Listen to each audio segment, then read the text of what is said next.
नमस्कार दोस्तों।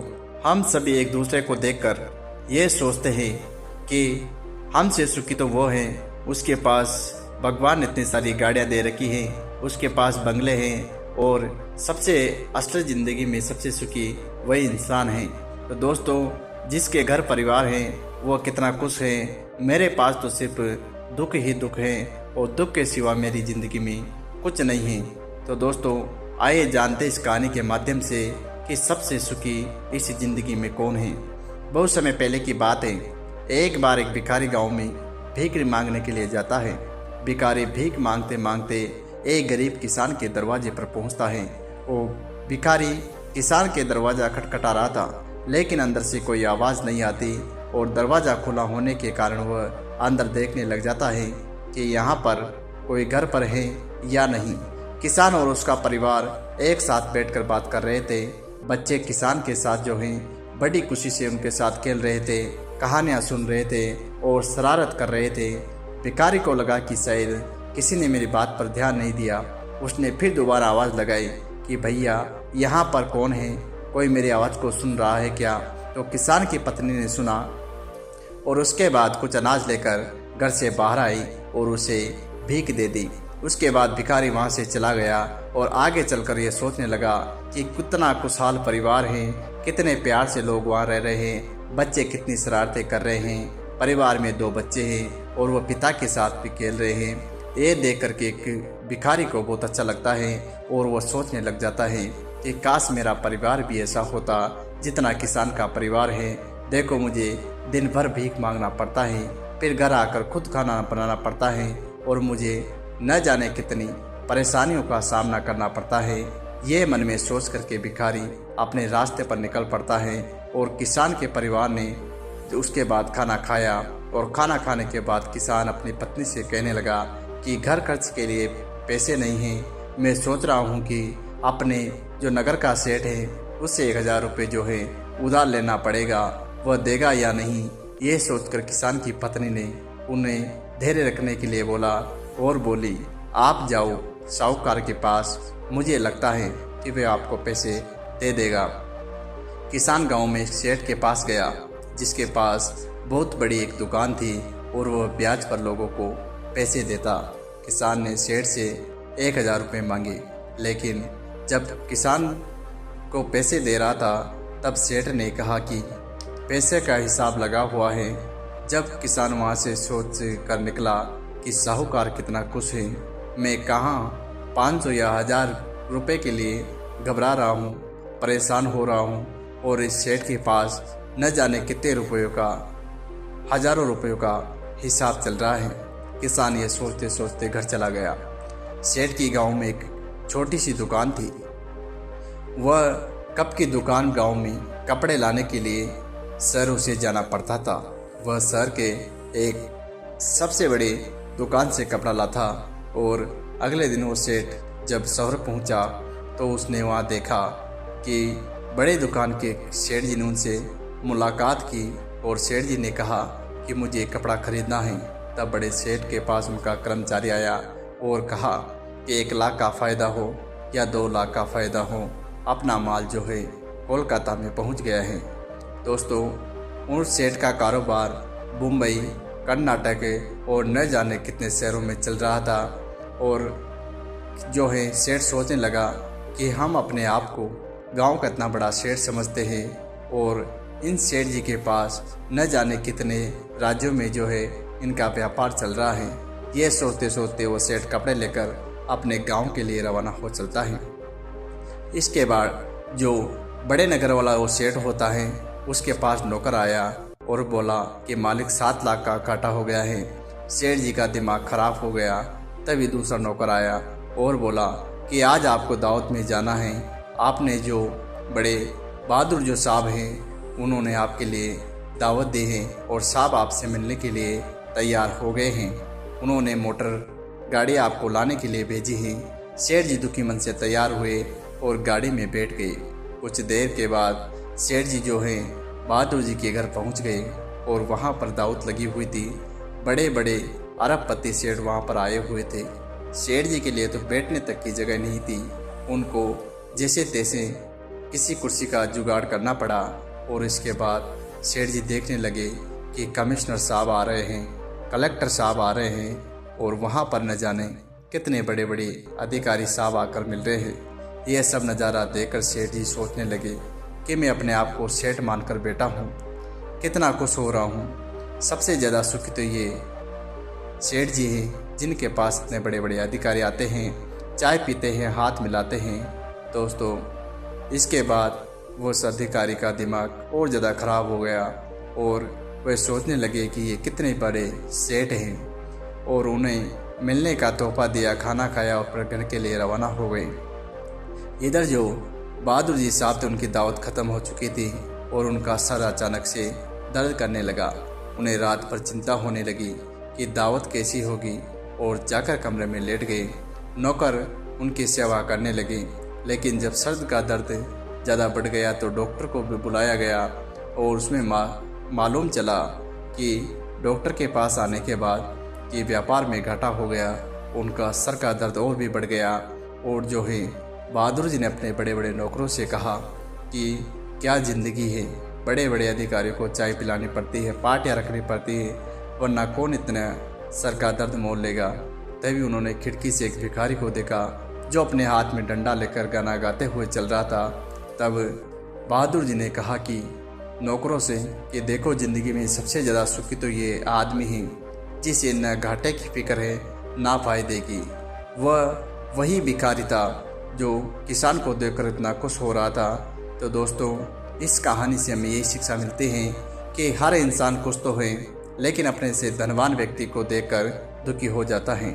उसे लगता है कि सिर्फ धनवान व्यक्ति ही खुश है और उसका परिवार जो है धनदानी से भरा हुआ है। लेकिन धनवान होने का अर्थ यह नहीं कि व्यक्ति का जीवन जो है सुखी है। उसके जीवन के अंदर जाकर आपको देखना पड़ेगा कि उसकी जीवन की असली खुशियाँ क्या हैं। तो दोस्तों, अपने से अपने धनवान को ना देखें और अपने जीवन के अंदर आप झांक करके देखें, तभी आपको पता चलेगा कि हम जो भी कर रहे हैं ये सही नहीं है। तो दोस्तों, इसी कहानी से हमें यही शिक्षा मिलती है कि जैसे एक छोटे से गांव में जो व्यक्ति था, उनकी असलियत हमें रूबरू करवाती है। दोस्तों, एक और कहानी है जो हमें इसी जीवन के बारे में बताती है कि एक छोटे से गांव में एक व्यक्ति रहता था जो पहाड़ से पत्थर तोड़ने का काम करता। उस व्यक्ति को अपनी ज़िंदगी से कोई शिकायत नहीं थी और पूरे मेहनत और लगन के साथ दिन भर काम करता और शाम होने के बाद उसे जो भी पैसा मिलता उसे लेकर अपने घर आ जा और उसके बाद परिवार वालों के साथ मिलकर बढ़िया हंसी मजाक करता और अपने जो कुछ समय व्यतीत करता और उसके बाद जाकर के फिर चैन से आराम से सो जाता। हर दिन वो अपना काम ख़त्म करके वापस आ जाता। एक दिन रास्ते में चलते चलते उसके मन में ख्याल आया कि यह भी कोई ज़िंदगी है। सुबह से लेकर शाम तक पत्थर तोड़ने का काम करता हूँ और शाम को मुझे थोड़े पैसे मिलते हैं, उसी से मेरे और मेरा परिवार का गुजारा हो पाता है। बच्चे भी बड़ी मुश्किल से पढ़ पाते हैं। शायद मुझे ऊपर से किसी की ऐसी शक्ति मिल जाए जिससे मैं चाहूँ जो काम पूरा हो जाए। वह घर गया, खाना खाया, लेकिन ध्यान उसका खाने में नहीं था। बस दिमाग में एक विचार चल रहा था कि मुझे कोई ऐसी एक शक्ति मिल जाए जिससे मैं जो चाहूँ हासिल कर सकूँ। इस बात को सोचते सोचते उसे नींद आ गई और नींद में उसने सपना देखा कि रोज़ की तरह अपना काम ख़त्म करके वह घर पर लौट रहा था। तभी रास्ते में एक बहुत बड़ा घर दिखाई दिया और उनके मन में विचार आया कि यह घर मेरा होता और मैं इसका मालिक होता। तो दोस्तों, उसने मन ही मन सोचते सोचते वह घर का मालिक बन गया। उसे यकीन नहीं हो रहा था कि उसने जो सोचा वो पूरा हो गया।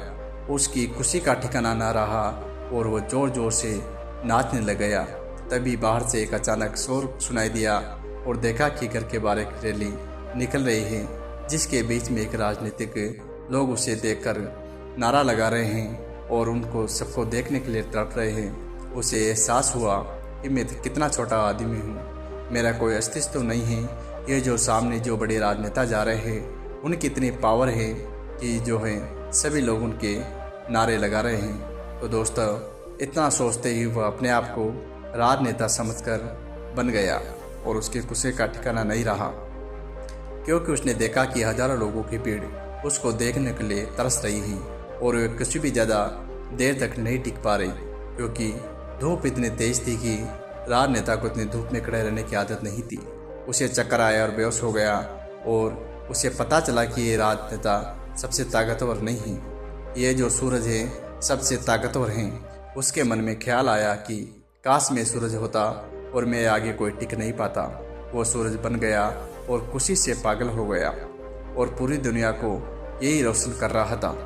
दोस्तों, इंसान ऐसा कोई नहीं कि उसकी रोशनी के आगे टिक सके, लेकिन खुशी भी ज़्यादा दिन तक नहीं टिक पाई, क्योंकि कुछ समय बाद ही उसे विचार आया कि आसमान में काले बादल आए और रोशनी को रोक दिया। फिर उसे एहसास हुआ कि कोई मेरी रोशनी को रोक सकता है, ऐसा हो सकता है क्या? तब उसके मन में ख्याल आया कि काश में बादल होता और वो बादल बन गया।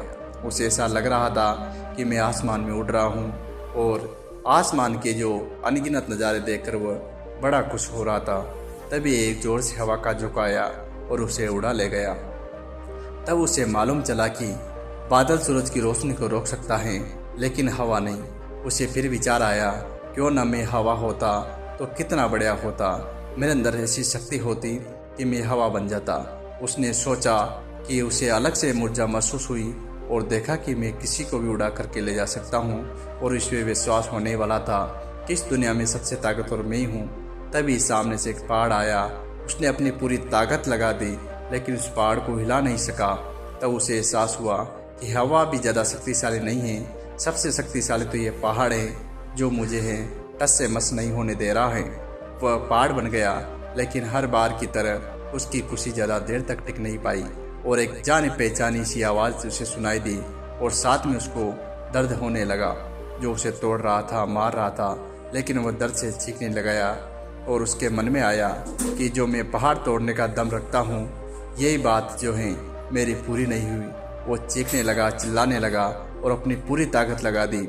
इस बार नहीं बन पाया तो उसका दर्द चला गया और दर्द के कारण जैसे उसकी नींद खुली, उसके सामने उसने खुद को शीशे में देखा तो वो समझ गया कि मैं क्यों नहीं बन पा रहा हूँ। असलियत में दोस्तों, इससे यही चीज़ सीखने को मिलती है कि अपने अस्तित्व को भुलाकर किसी और के अस्तित्व को अपना लेना ये अच्छी बात नहीं है। खुद का और साथ ही उस ईश्वर रूपी का भी अपमान करना होता है, जिसको आपने सबसे अलग बनाया है, और हम भूल जाते हैं कि हम उनके द्वारा बनाई गई एक जो है शक्ति हैं, उनको बस अपने खुद के अंदर तलाश कर देखना होता है।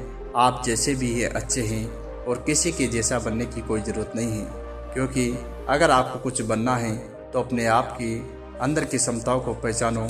और हमें यही इससे सीख मिलती है कि जो अपने अंदर है उसको हमें जो है सीखते रहना चाहिए दोस्तों। इसलिए अपने आप को पहचानना जरूरी है।